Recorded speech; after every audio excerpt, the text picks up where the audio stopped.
you want the fire alarm to go off or the smoke alarm to go off when there's a fire. What you don't want is a smoke alarm going off every time you use the toaster. How are you, my internet family, and welcome back for another video. Today I'm joined by Caroline Foran, and she is the author of both these beautiful books. I've read this one. I recommended this in a video before. Yes, that's how I got connected with you in the first place. Oh yeah! She wrote this bullshit-free guide on owning your anxiety. Yes. It's coming out in America now. It's coming out in America, and in America it's called Own It, Make Your Anxiety Work For You, and that's quite confusing. Yeah. To say that at the outset, that they're the same book. Yeah, just different covers, different titles. One of the most common things I get asked about by you guys is anxiety. Will we sit like this? Yes. I feel like we should, I want us to have a chat and you can just observe this chat. I'm going to just do this with my leg. Anxiety is something I think I've always been susceptible to. I really dislike the idea of labelling it as an anxiety disorder, because I think that just means that you feel like, well, this is the way I am forevermore and nothing can change, when really anxiety is just a stress response that we all have.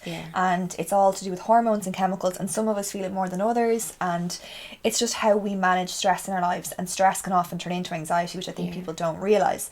So for me, I was always a little bit of a nervous child. I had a lot of pains in my tummy, and back then, you would never have connected the dots between anxiety and stomach issues. We just didn't have the awareness. You know about my IBS stuff. I'm right there. Very hot and sexy topic. I saw a gastroenterologist. Is that what they're called? Gastroenterologist. Yeah. Last week, and he told me that the anxiety and stress part is huge. He said that the link is 98% of our serotonin is found in the gut.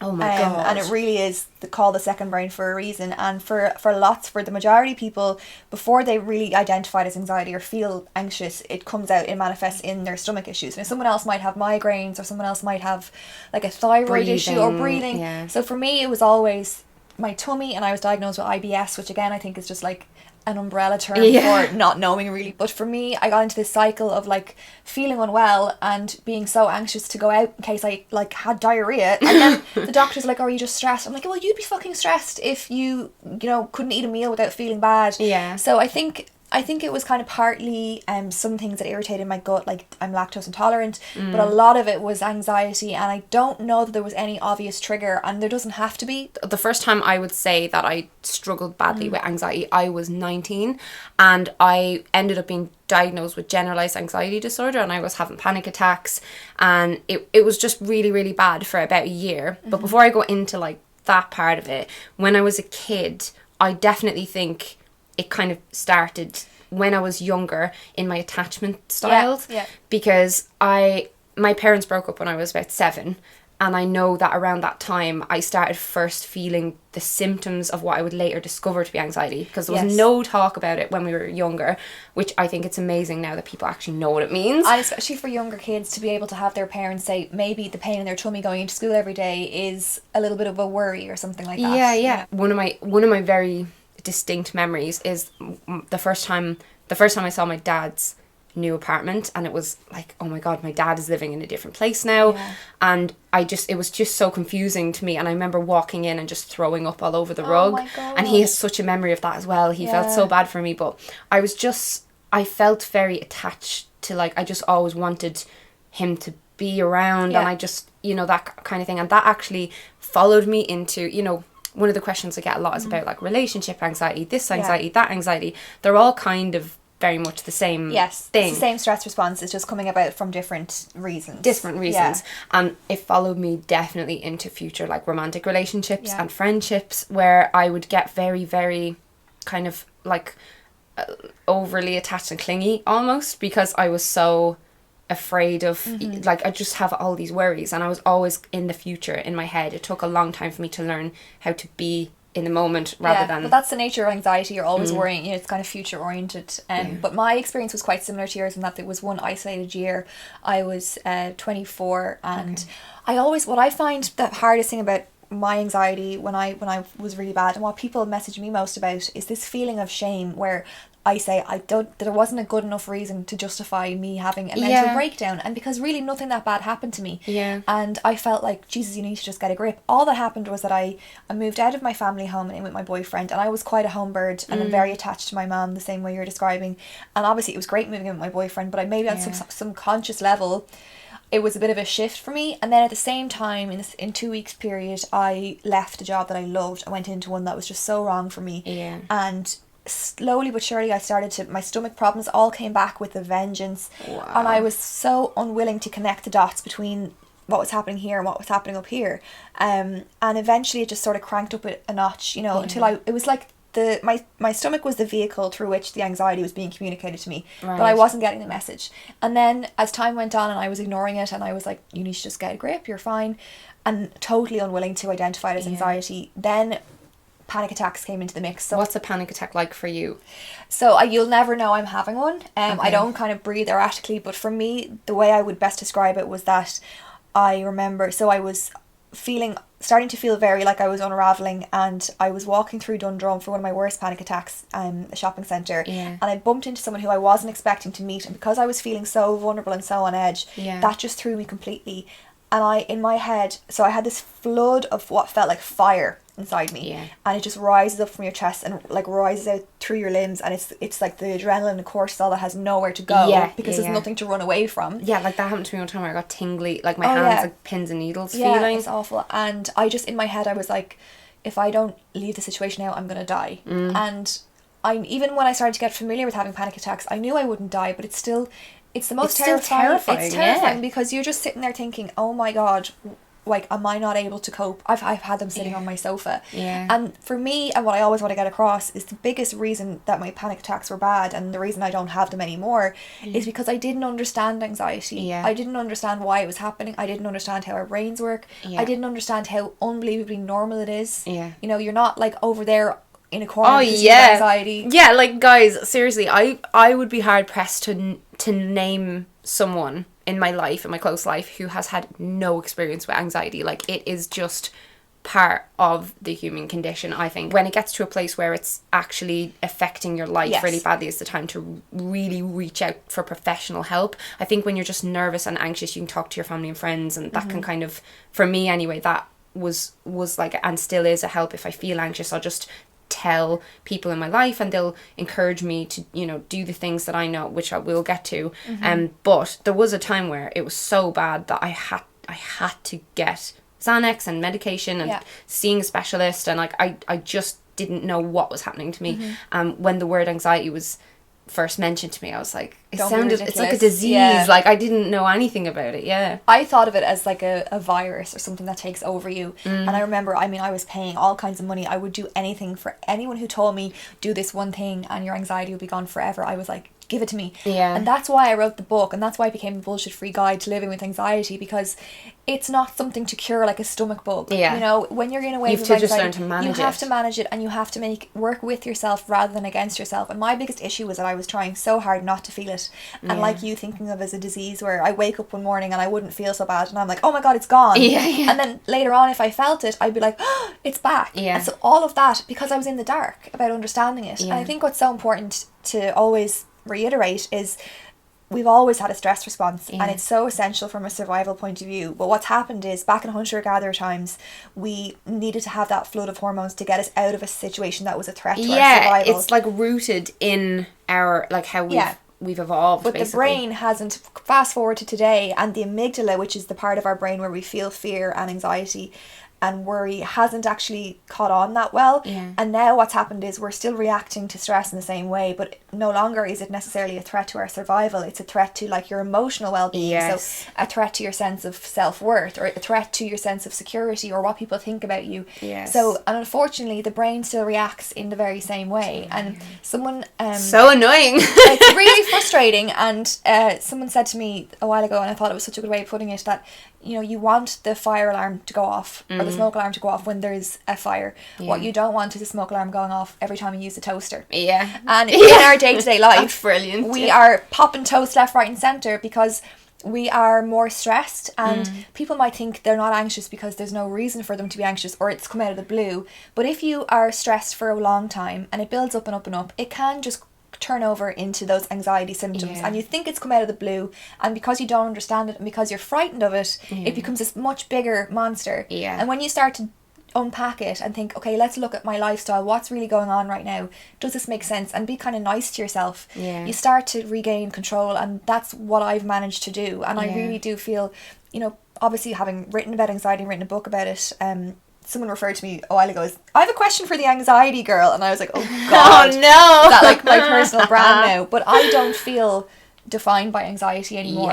But I'm capable of feeling it every now and then. Like I had a busy week last week in London, and I knew I'd taken on too much, and I started to have that feeling. Yeah, isn't it a thing now? Like this is what happens to me now. Like I will, like I'll be walking around doing my stuff, and I know it's like it gets to a certain threshold. Like the last time I had a bad panic attack was last year, and because I was over in Spain with my boyfriend. Yeah, we were just in bed, and I know I was kind of dealing with a lot mentally, and I was trying to like juggle a few work things, and I think we'd had like a big heavy conversation about something a couple of days before. But I just remember being in his bed, and because when I'm having a panic attack, it usually starts with me in really weird breathing things. Like I'll excessively yawn, like I'll keep trying to get more air in than, and then you feel it tighten up. It's like I feel like I can't breathe, and then I just felt myself, it's like you've no control over anything, and you're just losing all sense of control, or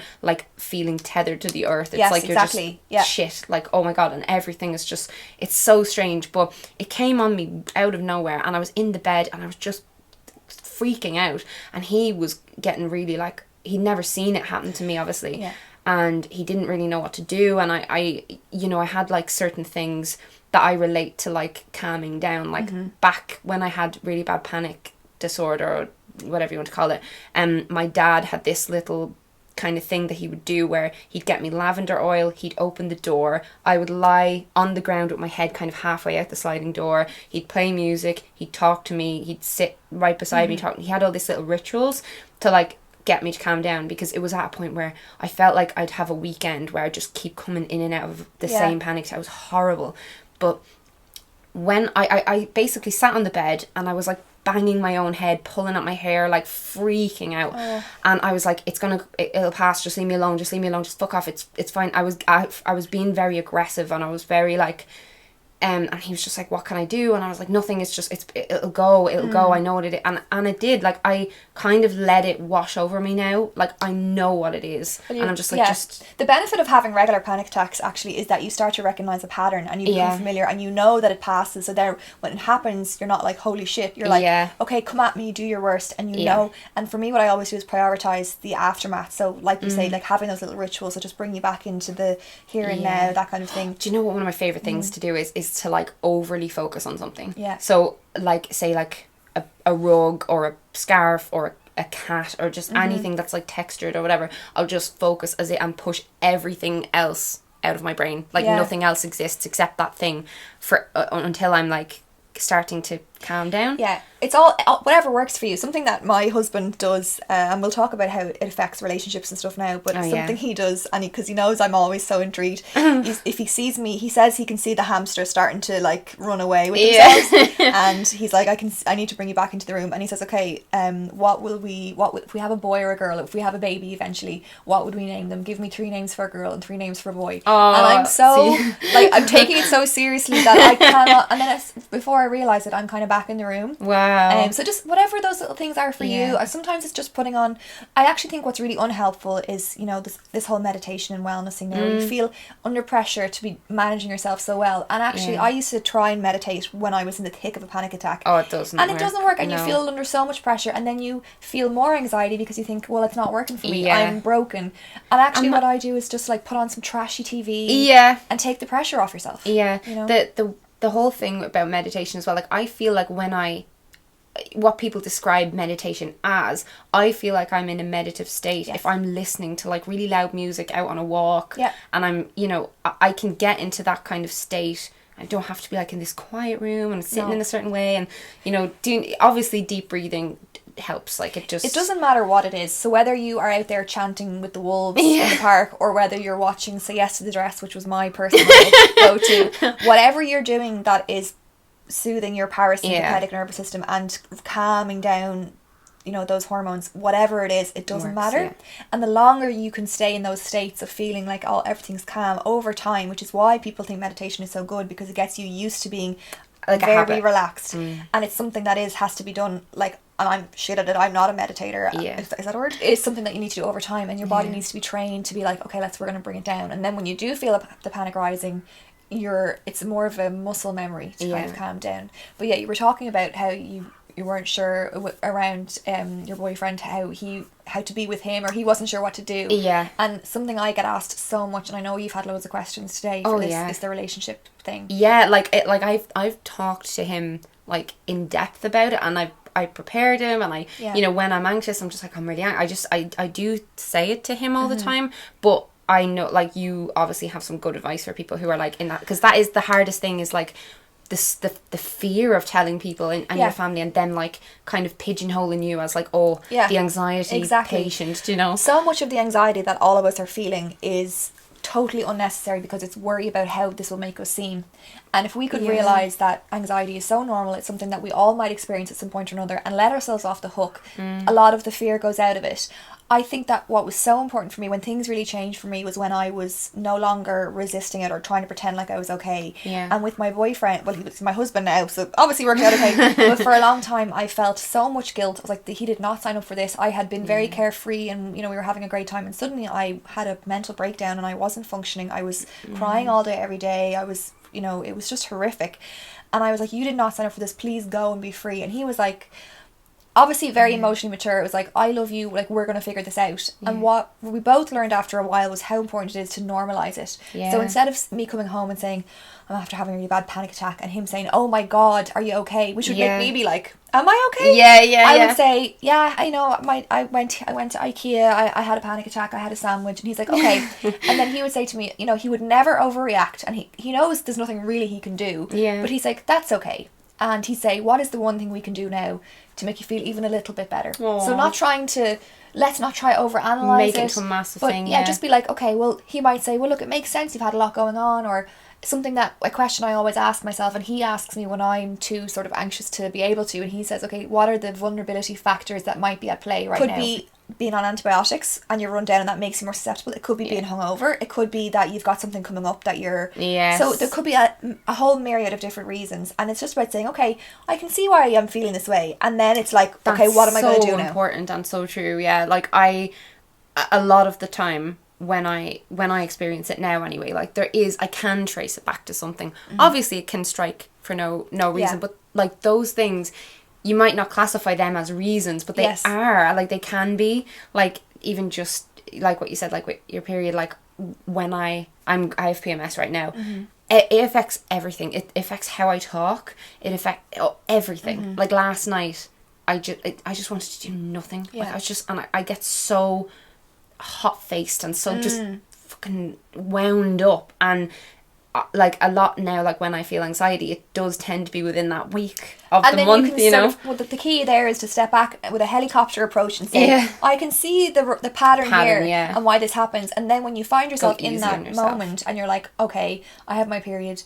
I know I won't feel like this in a week's time, so I'm not going to start panicking that you're panicking. Like, it's, for me, what I always found the worst was the anxiety about the fact that you're having anxiety. And I think, you know, I know one question that came up was, you know, if you're dating and you have anxiety and how to broach that and stuff. And I think, look, if anxiety is something that presents itself for you regularly, and you're worried about, you know, you're maybe on a dating app, if you're afraid to say to that person that you have anxiety in case they think, oh Jesus, no, like I wouldn't be able for that, then they're not the person you should be with anyway. Like someone that you're going to share your life with has to be so understanding and accepting of you just as you are, and stuff. But it does go back to, I feel like, people, like, it's not a big deal to tell someone that you deal with this, and it's not like, if you deal with anxiety regularly, you're not like a person with anxiety. You're not an alien. Like it's just it's like talking about periods or farting or just anything like with your partner. It's just a thing that happens. It's and not... what you'll find then is actually they're also a human being as well. And they are just as vulnerable as you. And we're all walking around trying to hide the fact that we're vulnerable. And we all are underestimating how much empathy we can have for each other. So, you know, I in fairness, like I wasn't giving Barry, my husband back then, I wasn't giving him enough credit to say, well, maybe he actually does understand this. Yeah. And now I can equally be there when I can see him getting overwhelmed at work, that kind of thing. Yeah. So I think my biggest tip is always to normalize it. So whether that's with your family or your friends, instead of saying, oh, I have this disorder, which again, I know it's a convenient thing that a doctor will say to you. Yeah. I think but it makes it much more permanent. It lodges in your head. and it's not, like, I do not consider myself as someone with an anxiety disorder. Yeah, same. I have a stress response, but every single person on the planet has one. Yeah. So it's about being like, when I get stressed out or the hormones start to kind of build up, and if I've got no outlet or that stress has nowhere to go, it starts to make me feel a little bit tight and a little bit overwhelmed. And sometimes it can be so bad that you're suddenly not thinking straight. And I really want to, if I can, just explain what's happening in the brain when we have anxiety. Because people think it's this foreign entity. Yeah. So I like to think that we have a stress scale from 0 to 10, okay?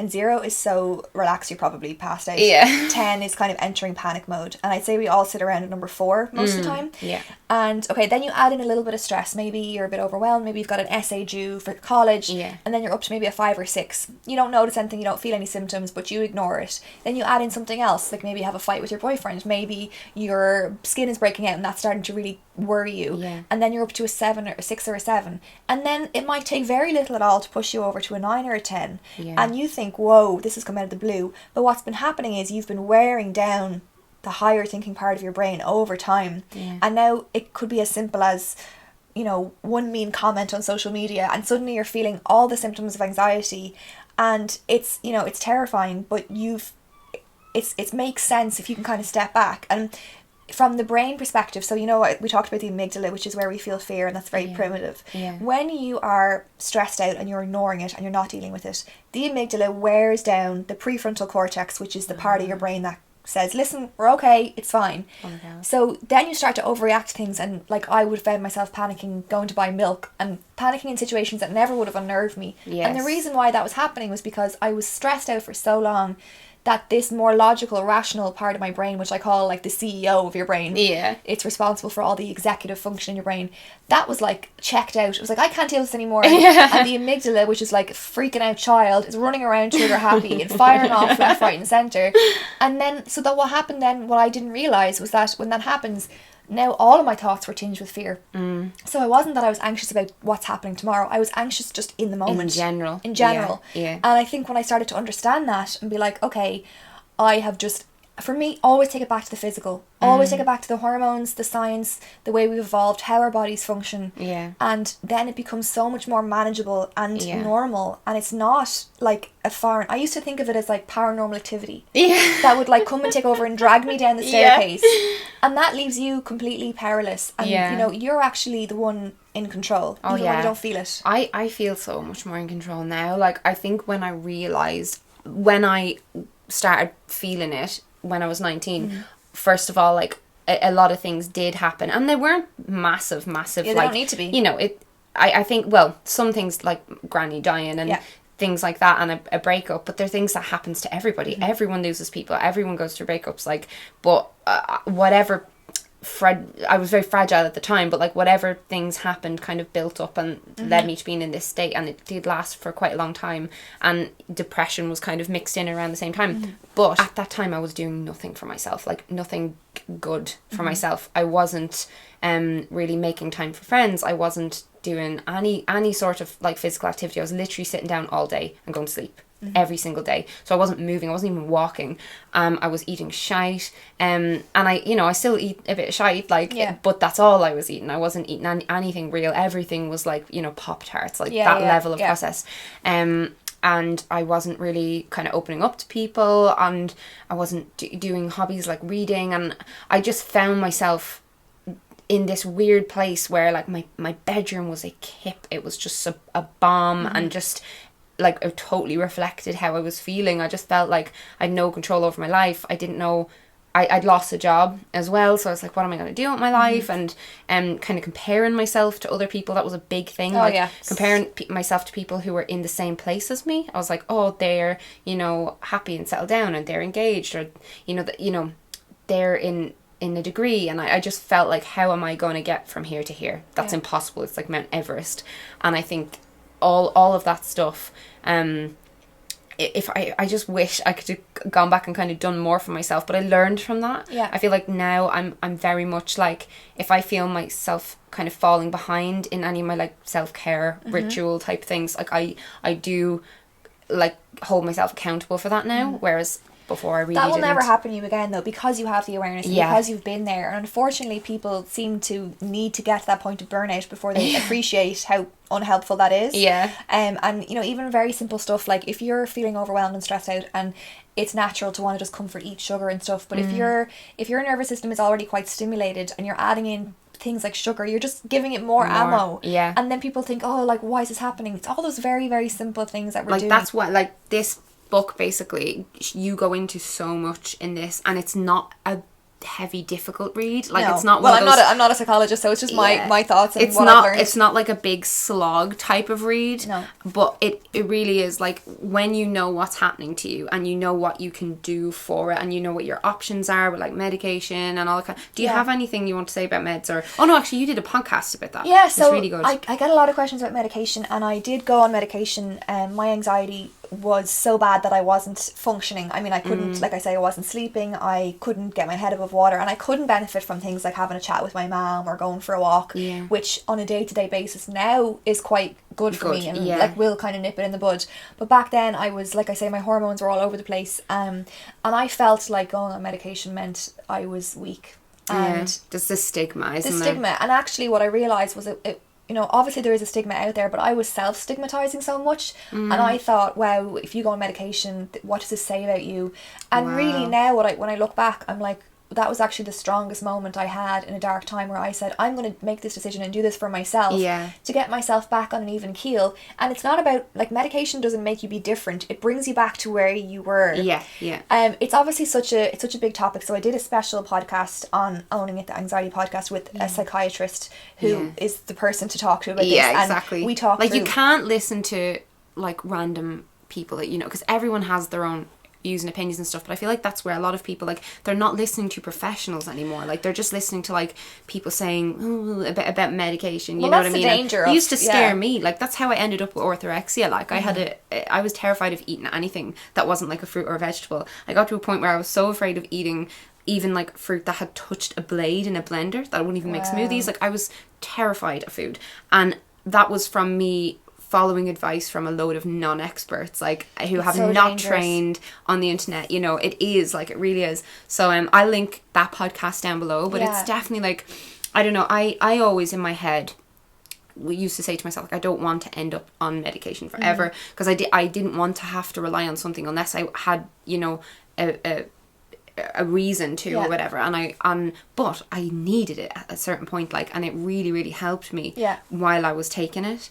I just had to, and I took a different thing when I was depressed than when I was anxious, but for that period of my life, I don't know where I would be if I hadn't have had that. I think a lot of the stigma with medication is from a lack of awareness. People think that you're popping Xanax every day, and Xanax is habit forming, as I know from the podcast I did. And, you know, I have a sort of a comfort blanket thing with Xanax, where if I think there's nothing that can be so bad that I can't just pop a Xanax for, and I never actually take one as a result. It's just like a comfort thing. But yeah, I went on medication, and eventually it kind of helped just lift the fog a little bit. And what I would say is that it's not like a cure. It's not the one thing that will fix it. It's part of a more holistic approach. So medication was one part, cognitive behavioural therapy was another part. That's amazing. Diet and exercise. So, you know, watching the sugar and the alcohol and the caffeine. You know, I actually also learned that I was running a lot when my anxiety was so bad, because I thought people run when they're anxious and feel better. And actually, for me personally, the more I ran, the worse I felt, because it's actually, some exercises are kind of stimulating your nervous system, and some, like yoga or weights, is more resistant training, are actually stimulating the parasympathetic nervous system. That's what I do now, is weights. There's no one size fits all for managing anxiety at all. And like I say in the book, sorry. I say, like, this is what's worked for me and what hasn't worked for me. This is only my experience. I'm not a professional, and you might take one thing from it and you might discard the rest, or you might find that all of it together is great. It's, you know, everyone has their different thing, but it's the most important thing is understanding it. That's it. I think, like, a big thing with anything like this is following other people's journeys. It's something that I just, that's why I love finding people on the internet, because you find people and connect with them over like one or two things, and I find I learn a lot from hearing about how other people dealt with their own struggles and stuff like that. But if you do know anybody who has anxiety, or if you have it yourself, I'm going to link this down below, and I'll link Caroline's podcast. We're doing an episode now, we're going to film it, so definitely listen to that after this, because we'll probably go into like more in depth. But thanks for being on my channel. Thank you. I love doing collab. I haven't done a collab with anyone other than my sister in so long. I feel so privileged. Yeah. Thank you so much guys, for having me. if you guys want to see more collabs on my channel, thumbs up for Caroline, and I hope that you have a very calm, lovely day. Bye.